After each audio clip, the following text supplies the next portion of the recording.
That's where we're spending. Confident with the recent poll victories of BJP in 3 out of 4 key state elections, senior BJP legislator from Meghalaya and National Executive Member A.L. Hek said the same wave will be carried for 2024 elections.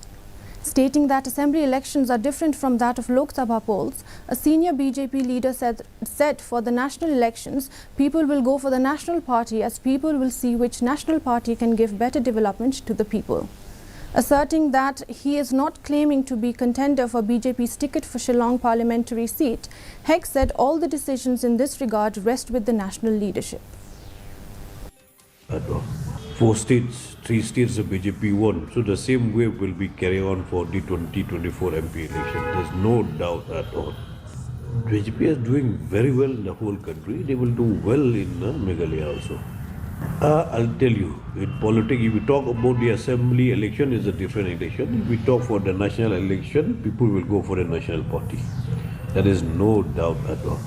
National party, they can give the better development for the state of Meghalaya and also for the country. The district